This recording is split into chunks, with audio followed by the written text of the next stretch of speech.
Bom dia, professores, bom dia, alunos. Hoje o nosso grupo do segundo ano de TI Mechatronic vai apresentar um seminário a respeito da série Lovecraft Country e a sua inserção no contexto da representatividade negra. Espero que gostem.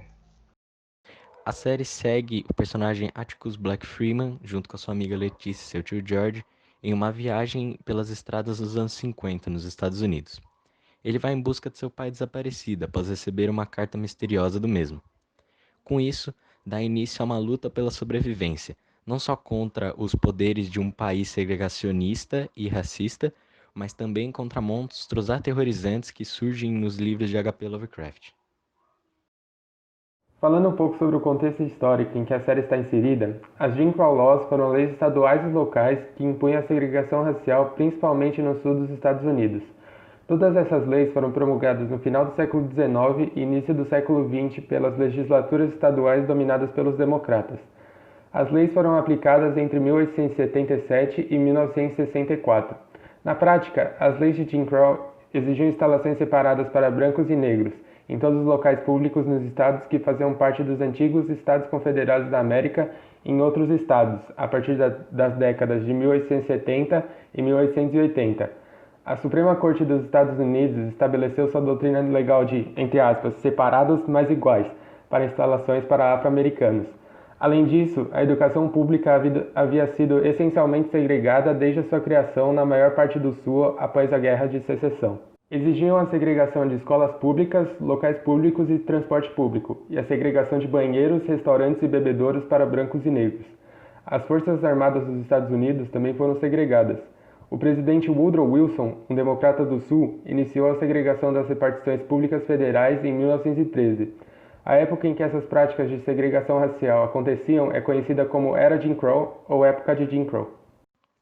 A série, além de demonstrar o racismo presente na sociedade por meio da ambientação, a trama retrata o sentimento dos personagens sobre isso, como o veterano de guerra que não é respeitado em seu próprio país, a mulher negra discriminada no mercado de trabalho, e não só parando em temas raciais, ela trata sobre relações homoafetivas numa época onde isso era velado. Não podemos falar aqui sobre todos os acontecimentos da série, pois isso seria spoiler. Não planejamos estragar a experiência de ninguém numa série que foi tão aclamada. Mas podemos dizer que trata de temas muito sensíveis de um modo muito bom, sem agredir ninguém e dando espaço para todos falarem. Bem, agora falando um pouco sobre a produção e desenvolvimento. Desenvolvida por Misha Green, negra e premiada, e baseada no romance de 2016 de mesmo nome de Mata Ruff, a série começou a ser exibida em 16 de agosto de 2020 pela HBO. A série é produzida por Monkey Paw Productions, Barry Robin Productions, em conjunto com a Warner Bros. Television. A produção executiva é composta por Jordan Peele, J.J. Abrams e Ben Stephenson. Rotten Tomatoes Lovecraft Country recebeu a aclamação geral até o momento, com 96% de aprovação crítica e 76% de avaliação pelos usuários. O bom desempenho de Journey Smollett Bell e Jonathan Mazurs e a direção de Misha Green mostram que, não somente os antigos deuses que devem ser temidos no cosmos. De acordo com Marcelo Russell, do Omelete, o primeiro episódio da temporada ilustra bem como o sonho americano, direcionado exclusivamente aos norte-americanos brancos, heterossexuais e de classe média é impossível para os negros dos Estados Unidos, que descobrem cedo o fim da inocência e injustiças da vida. Sim, mas afinal, por que apresentar todo um seminário a respeito de uma série?